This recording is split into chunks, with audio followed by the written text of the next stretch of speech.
स्वागत है आपका कंप्यूटर साइंस क्लास में। यह जो आज का क्लास है कंप्यूटर शिक्षक बिहार बिजली विभाग, उसके अलावा रेलवे एनटीपीसी में जो भी कंप्यूटर के प्रश्न आते हैं इनके लिए बहुत ही इम्पॉर्टेंट हो जाता है। और आज ये हमारा कंप्यूटर साइंस का जो है टेस्ट सीरीज़ 5वां है। इससे पहले जो है 4 टेस्ट ऑलरेडी अपलोड कर दिए गए हैं, इसका प्लेलिस्ट भी बना दिया गया है, आप जाकर उसे देख सकते हैं। तो चलिए देख लेते हैं कंप्यूटर साइंस के क्लास 5 में हम लोग इसके जो मोस्ट इम्पॉर्टेंट जो क्वेश्चंस होता है उसको हम लोग डिस्कस करेंगे।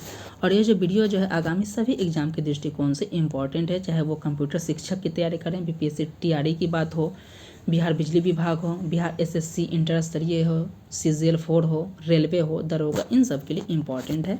तो आप इसे ज़रूर देखिएगा। चलिए क्वेश्चन स्टार्ट करते हैं। सबसे बड़ी बात यहाँ पे है कि जहाँ पे ज़रूरत होगा काफ़ी उसको एक्सप्लेन भी हमने किया है, तो इस वीडियो लेक्चर को स्किप मत कीजिएगा। और इसको पीडीएफ अगर चाहिए तो टेलीग्राम को ज्वाइन कर लीजिए, क्योंकि यहाँ पे जो है जहाँ पे ज़रूरत हुआ वहाँ पे काफ़ी एक्सप्लेन किया गया। आपके ऑप्शन है, पहला प्रश्न है परम पद्म है। आपके ऑप्शन ए है भारत सरकार द्वारा गठित किया गया एक नया नागरिक सम्मान।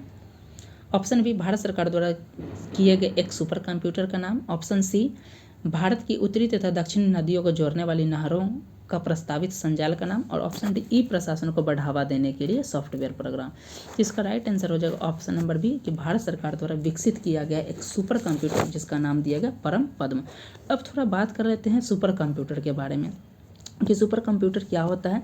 तो बताया जा रहा है कि सबसे तेज़ जो अभी कंप्यूटर चल रहा है सबसे तेज़ कंप्यूटर ये होता है, आकार में काफ़ी बड़ा होता है। इसमें क्या होता है ना, हज़ारों प्रोसेसर लगा होता है, एक साथ कई हज़ार प्रोसेस को जोड़ दिया जाता है और ये बहुत ही स्पीड होता है। और साथ में क्या करता है, इसका क्षमता भी बहुत ज़्यादा होता है और स्टोरेज भी बहुत ज़्यादा होता है। और ये क्या करता है, जटिल से जटिल कार्य को कर देता है। मौसम संबंधित जानकारी हो, फसल का निरीक्षण करना हो, जो कुछ भी हो, बहुत चीज़ में इसमें आप देख सकते हैं, सारा चीज़ बताया जाता है। और इसका जो पूछा जा सकता है भी कि इसके स्पीड को कैसे मापा जाता है, तो फ्लॉप्स में मापा जाता है। फ्लॉप्स का जो पूरा नाम है यह फ्लोटिंग पॉइंट ऑपरेशन प्रति सेकंड। इस पॉइंट को आप याद रखिएगा। वहीं कुछ एडिशनल इन्फॉर्मेशन की बात किया जाए तो दुनिया का पहला सुपर कंप्यूटर था क्रेवन। भारत का पहला सुपर कंप्यूटर है परम 8000 जिसे 1991 में विजय पी भटनागर द्वारा विकसित किया गया। तो वहीं बात किया जाए कि बिहार के द्वारा भी अभी सीडेक पुणे के सहयोग से एक बिहार का पहला सुपर कंप्यूटर विकसित किया गया जिसका नाम है परम बुद्धा। तो इस पॉइंट को आप याद रखिएगा। बीपीएससी टीआरई 4, 71वीं बीपीएससी, बिहार दरोगा और सेंट्रल गवर्नमेंट और स्टेट गवर्नमेंट के बाकी सभी एग्जाम्स को ध्यान में रखते हुए करंट अफेयर्स की भी क्लासेस हो रही हैं। और जनवरी 2025 के मंथली करंट अफेयर्स को हमने डिस्कस कर लिया। इसके अलावा वीकली करंट अफेयर्स और डेली करंट अफेयर्स की भी क्लासेस हो रही हैं, तो आप जुड़कर इसका लाभ उठा सकते हैं। चलते हैं नेक्स्ट क्वेश्चन की तरफ। क्वेश्चन नंबर दूसरा है, ये पूछा जा रहा है कि डिजिटल कंप्यूटर की कार्य पद्धति का सिद्धांत है। आपके ऑप्शन है गणना एवं तर्क, ऑप्शन बी मापन, ऑप्शन सी ऑपरेटिंग और ऑप्शन डी जो है सॉफ्टवेयर। तो इसका राइट आंसर हो जाएगा गणना एवं तर्क। नेक्स्ट है थर्ड नंबर क्वेश्चन पूछा जा रहा है कि निम्नलिखित यंत्रों या उपकरणों पर विचार करें।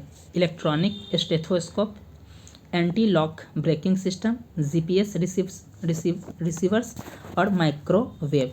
बताया जा रहा है कि इनमें से एम्बेडेड कंप्यूटर सिस्टम में उपयुक्त होने वाला उपकरण कौन है। आपका ऑप्शन है पहला कि चारों, option B 1 2 3, option C 1 2 4, option D इनमें से कोई। यदि आप सभी को इन सब का प्रश्न आंसर कमेंट बॉक्स में आंसर जरूर दें। तो ये एम्बेडेड कंप्यूटर सिस्टम में जो प्रयुक्त होने वाला उपकरण है उपरोक्त सभी है। देख सकते हैं कि बिहार दरोगा के लिए भी अब 1800 से अधिक पदों पे वैकेंसी आने वाली है। और बिहार दरोगा की आप तैयारी कर रहे हैं तो बिहार दरोगा की पूरी तैयारी कराई जा रही है। इसके टेस्ट सीरीज़ भी हो रहे हैं। अब तक हमने 2 टेस्ट सीरीज को डिस्कस कर लिया और उसके वीडियो को भी अपलोड कर दिया। इसके अलावा बिहार दरोगा के लिए करंट अफेयर्स की क्लासेस हो रही हैं, साइंस की क्लासेस हो रही हैं, ज्योग्राफी की क्लास हो रही है। तो ये सारी चीज़ सब जुड़कर लाभ उठा सकते हैं। साथ ही टेस्ट सीरीज़ को ज़रूर ज्वाइन करें।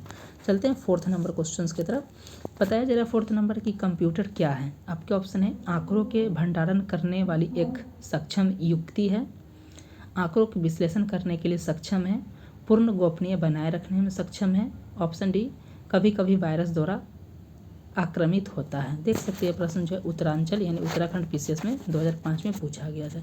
आपके ऑप्शन है 1 2, ऑप्शन बी 2 3, ऑप्शन सी 1 3 और ऑप्शन डी सभी। तो इसका क्या हो जाएगा ऑप्शन नंबर डी, यानी कि जो है ऑल ऑफ द जितना भी स्टेटमेंट है सभी स्टेटमेंट सही, यानी कि डी हो जाएगा।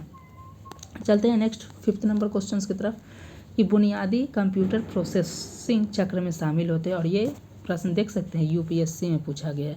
यानी बताया जा रहा है कि जो बेसिक कंप्यूटर का जो प्रोसेसिंग चक्र है वो कैसे होता है। तो सबसे पहले क्या होता है, इनपुट आप डालिएगा तो क्या कुछ प्रोसेस होगा, फिर आपको क्या मिल जाएगा, आउटपुट हो जाएगा। तो यही चीज़ होता है। तो ऑप्शन नंबर ए हो जाएगा 5 का। नेक्स्ट है केंद्रीय बजट 2025-26 की घोषणा की गई है और आगामी सभी एग्जाम से पूछे जाएंगे और इसका डेडिकेटेड वीडियो ऑलरेडी बना दिया गया है, तो आप जाकर उसे देख सकते हैं, आपको कहीं ना कहीं बेनिफिट्स मिलेगा। नेक्स्ट है देखिए एसबीआई क्लर्क 2012 में पूछा गया कि सुपर कंप्यूटर क्या है। तभी सुपर कंप्यूटर के बारे में हमने डिटेल्स में डिस्कस कर लिया है। आपका ऑप्शन है मेन क्रम कंप्यूटर से आकार और प्रोसेसिंग क्षमता में छोटे हैं, अधिकांश घरों में वाईफाई का रूप है, इसमें हजारों माइक्रो प्रोसेसर होते हैं। और ऑप्शन डी लैपटॉप के आकार का होता है। तो हमने ये बताया कि इसमें हजारों माइक्रो प्रोसेसर लगे होते हैं, इसकी क्षमता जो गति जो होती है बहुत ही हाई होती है, फ्लॉप्स में मापा जाता है। ये सारी चीज़ों को हमने बताया, साथ ही बताया कि जटिल कार्य को भी करने में सक्षम है। नेक्स्ट है 7th नंबर क्वेश्चन कि प्रोसेस्ड डेटा को क्या कहा जाता है। तो आप देख सकते हैं यहाँ पे इनपुट होता है और यहाँ प्रोसेस होता है, उसके बाद ही कुछ मिलता है। यानी कि जब हम कुछ भी डालते हैं, जैसे आप गूगल पे ही क्या सर्च इंजन पे अपने सरकारी रिजल्ट सर्च किया, तो कुछ आप क्या किए, इनपुट दिए, उसके क्या कुछ समय के लिए वो चक्र मूव होता है। पहले वाले मोबाइल में आपने देखा होगा 3G 2G के समय में क्या होता था, ऐसे ऐसे घूमते रहता था। तो यही प्रोसेसिंग होता है। प्रोसेसिंग के बाद आपने जो भी सर्च किया वो आपको रिजल्ट आ जाता है, तो उसी को क्या कहते हैं, आउटपुट कहते हैं। तो प्रोसेस्ड डेटा को क्या कहते हैं, आउटपुट। यानी आउटपुट क्या है, एक प्रकार का प्रोसेस्ड डेटा है। नेक्स्ट है 8th नंबर क्वेश्चन, इसमें मैच करना है। 8th नंबर में एक तरफ दिया गया है आपका मशीन में प्रयुक्त प्रणाली और एक तरफ उसका जनरेशन, कि प्रथम जनरेशन, द्वितीय जनरेशन, तृतीय जनरेशन और इधर चतुर्थ जनरेशन। बताया जा रहा है कि प्रथम जनरेशन में क्या यूज होता था। तो प्रथम जनरेशन में जो है वैक्यूम ट्यूब यूज होता था, ए का 4 है। द्वितीय जनरेशन में आपका जो हुआ है क्या यूज हुआ है, तो डायोड और ट्रांजिस्टर हुआ, यानी कि बी का 1 हो जाएगा। सी की बात किया जाए तो तृतीय जनरेशन में आपका जो हो गया आईसी चिप, यानी सी का 3 हो जाएगा। अब बचिएगा डी के, तो डी का क्या हो जाएगा, तो डी का 2 हो जाएगा। चतुर्थ जनरेशन में जो होगा माइक्रो प्रोसेसर, तो ये ऐसे हो जाएगा, ये ऐसे हो जाएगा, उसके बाद ये ऐसे हो जाएगा और ये ऐसे हो जाएगा। तो देख लेते ए का 4 कोई है, ये डी है, तो इसका राइट आंसर हो जाएगा ऑप्शन नंबर डी। तो 8 का राइट हो गया डी। देख सकते हैं बिहार में नई वैकेंसी की घोषणा कर दी गई है। लगभग 2 लाख से अधिक पदों पे वैकेंसी आने वाली, उसका भी वीडियो बना दिया गया। इसके अलावा देख सकते हैं CGL 4, असिस्टेंट इंजीनियर, लाइब्रेरियन, इन सबों के पदों पे वैकेंसी आने वाली है। और इन सब में जो है कंप्यूटर के लिए बहुत ही वेटेज होने वाला है, साथ ही जो कंप्यूटर शिक्षक होने वाले हैं उसके लिए तो बहुत ही इंपॉर्टेंट ये वीडियो लेक्चर हो सकता है। तो कंप्यूटर साइंस की तैयारी कर रहे हैं बिहार बिजली विभाग में, आप देख सकते हैं। अगर टेक्नीशियन में तो लगभग जो आपको 15 क्वेश्चंस देखने को मिलेंगे, जो कि और उसके जो कॉरस्पॉन्डेंस क्लर्क में आपको 20 प्रश्न जो यहाँ से देखने को मिलेंगे। तो आप इस वीडियो को या इस लेक्चर को स्किप मत कीजिएगा, ज़रूर देखिएगा। और कंप्यूटर साइंस की 5 क्लासेस हो चुकी हैं, तो आप सभी को करके इसका वीडियो देख सकते हैं, आपको फ़ायदा होगा। 9th नंबर क्वेश्चन है आर्टिफिशियल इंटेलिजेंस से तात्पर्य है उस विज्ञान से है जो ऐसी मशीनों के निर्माण का प्रयास करता है जो मनुष्य के समान बौद्धिक क्षमता का प्रदर्शन करते हैं। परमाणु, आणविक और सुपर मॉलिक्यूलर स्तर पर तत्वों के परिचालन से है। ऑप्शन सी लंबे समय के रियल वर्ल्ड प्रोसेस या सिस्टम के संचालन से, और डी इनमें से कोई नहीं। तो इसका राइट आंसर हो जाएगा ऑप्शन नंबर पे AI का फुल फॉर्म हो गया आर्टिफिशियल इंटेलिजेंस। और बताया जा रहा है कि हमको एक ऐसा मशीन बनाना है जिसके अंदर जो है मानव की तरह डिसीजन लेने का, मानव की तरह सोचने की क्षमता हो, उसी को जो आर्टिफिशियल इंटेलिजेंस का नाम दिया गया। चलते हैं 10th नंबर क्वेश्चन की तरफ। प्रथम पीढ़ी का कंप्यूटर आप देख सकते हैं, ये भी प्रीवियस एग्जाम में पूछा गया है। ENIAC, option B mark 1, option C Param, option D A और बी। तो इसका राइट ऑप्शन नंबर बी। अब परम की बात की जाए तो परम तो एक सुपर कंप्यूटर है, और सुपर कंप्यूटर प्रथम पीढ़ी में कहाँ से होगा, तो ऑप्शन नंबर डी हो जाएगा, ए और बी।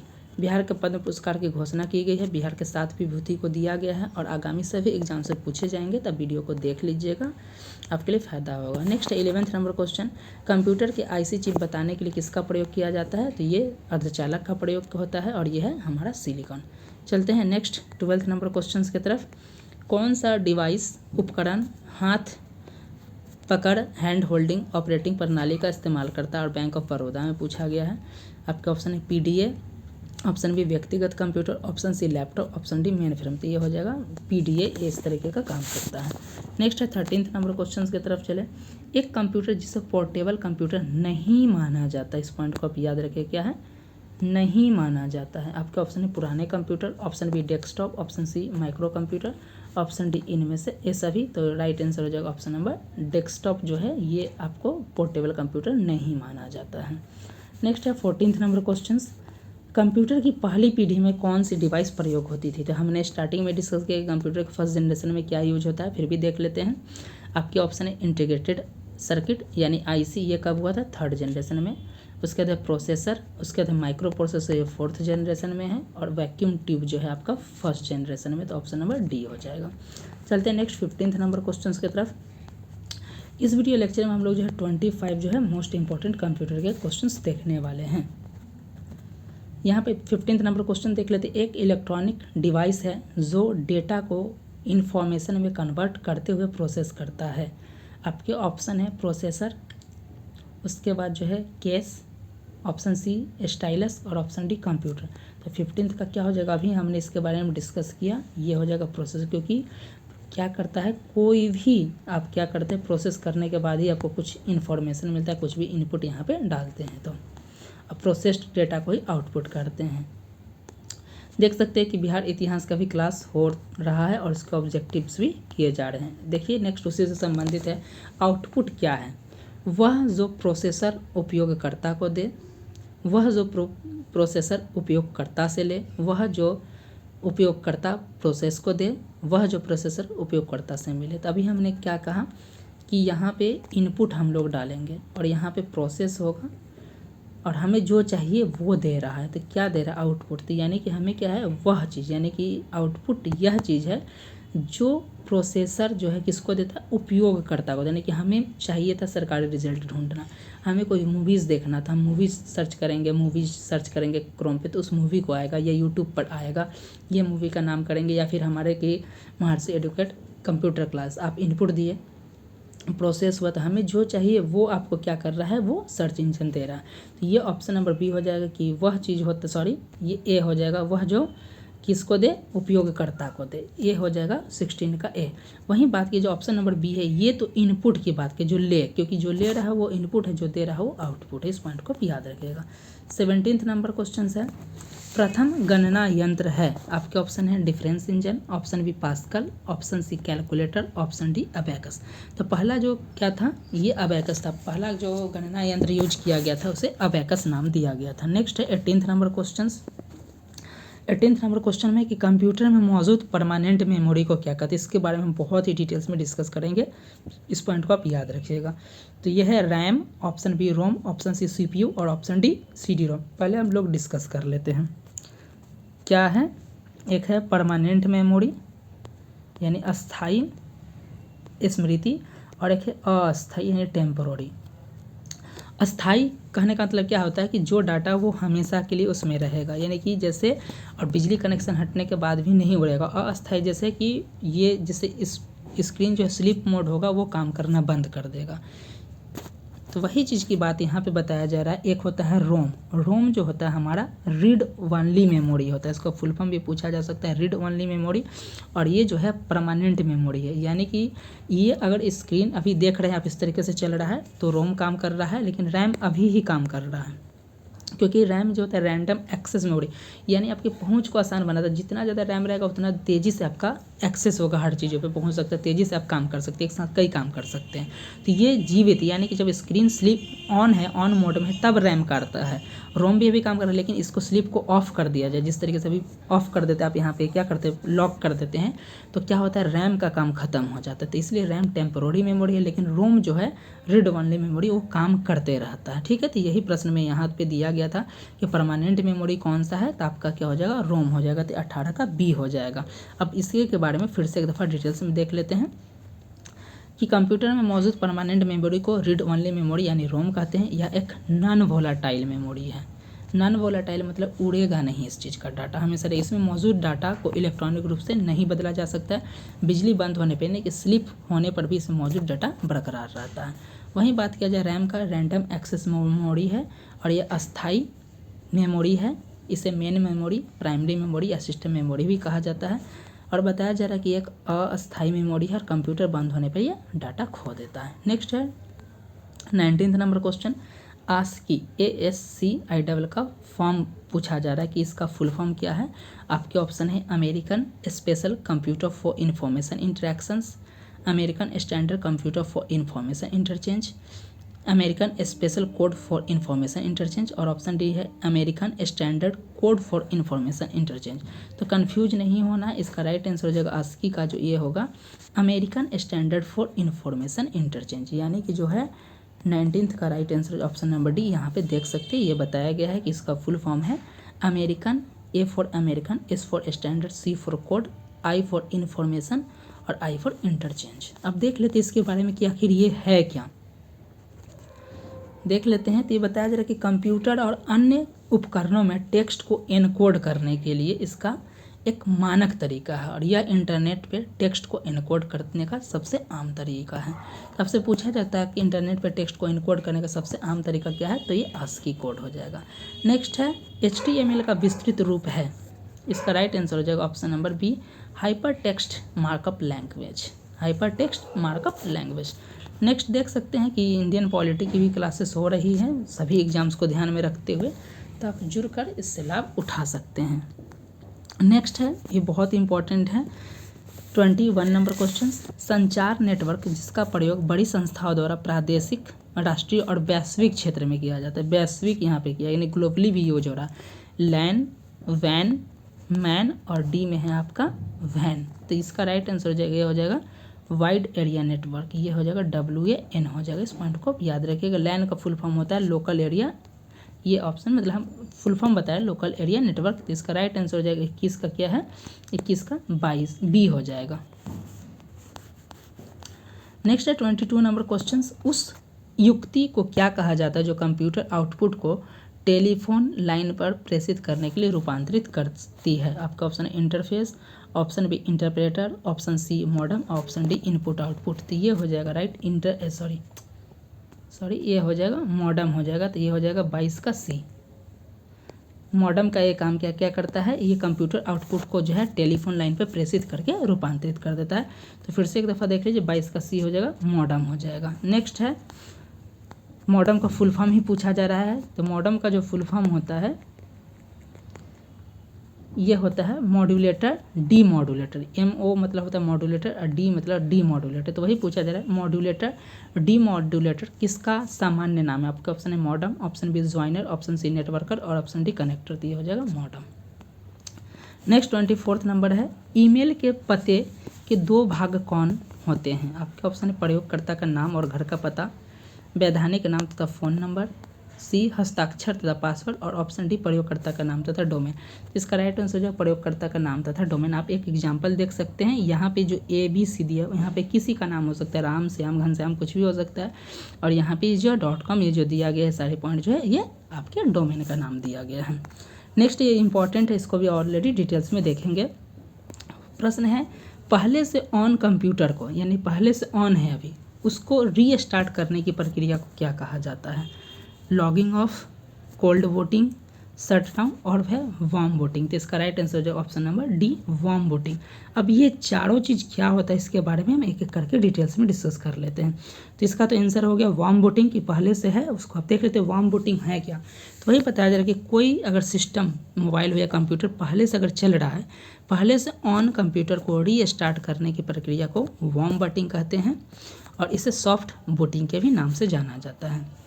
दूसरा है लॉगिंग ऑफ, जिसे लॉग ऑफ का भी नाम दिया जाता है। बताया जा रहा है कि कोई कंप्यूटर या कोई प्रोग्राम चल रहा है उसको बंद करने की प्रक्रिया को क्या किया जाता है, लॉग आउट करते हैं। जैसे आप फेसबुक पे क्या करते हैं, लॉगिन करते हैं, या फिर आप जीमेल को लॉगिन करते हैं, फिर जब निकलते हैं तो क्या करते हैं उसको लॉग आउट कर देते हैं ना। तो वही चीज़ को क्या कहता है, लॉगिंग ऑफ कहलाता है कि आप जिस सिस्टम में प्रवेश किए उससे बाहर निकलने की जो प्रक्रिया होता है उसे लॉगिंग ऑफ या लॉग आउट कहा जाता है। लॉग ऑफ करने का मतलब है कंप्यूटर को कंप्यूटर सिस्टम से कनेक्ट होने से रोकना। नेक्स्ट है कोल्ड बूटिंग। कोल्ड बूटिंग बोला जाता है कि कंप्यूटर को पावर बटन दबाकर जब हम पहली बार चालू करने की प्रक्रिया कहते हैं तो उसे कोल्ड बूटिंग कहते हैं। इसे हार्ड बूट, कोल्ड रिबूट या कोल्ड स्टार्ट के नाम से भी जाना जाता है। नेक्स्ट है शट डाउन। शट डाउन का कहना का मतलब होता है कि कोई भी काम चल रहा है तो उसको अचानक से रोक देना, उसको रोक देना या निलंबित कर देना शट डाउन कहलाता है। जैसे आप कंप्यूटर को पूरी तरीके से बंद कर देते हैं तो ये क्या कहलाता है, शट डाउन कहलाता है। तो दोस्तों कैसा लगा आज के जो ये हमारा कंप्यूटर साइंस का टेस्ट सीरीज 5 है। इससे पहले ऑलरेडी 4 वीडियोस अपलोड कर दिए गए हैं। बिहार दरोगा का भी टेस्ट सीरीज हो रहे हैं, करंट अफेयर्स की भी क्लासेस हो रही हैं, रेगुलर सभी क्लासेस हो रही हैं। तो चैनल पे पहली बार विजिट कर रहे हैं और कंटेंट पसंद आ रहे हैं तो चैनल को सब्सक्राइब कर लीजिएगा। यदि इसका आपको PDF चाहिए तो इसके लिए आप हमारे टेलीग्राम को ज्वाइन कर लीजिएगा, वहाँ से आपको PDF मिल जाएगा। तो मिलते हैं इसी प्रकार के नेक्स्ट वीडियो के साथ, तब तक के लिए धन्यवाद।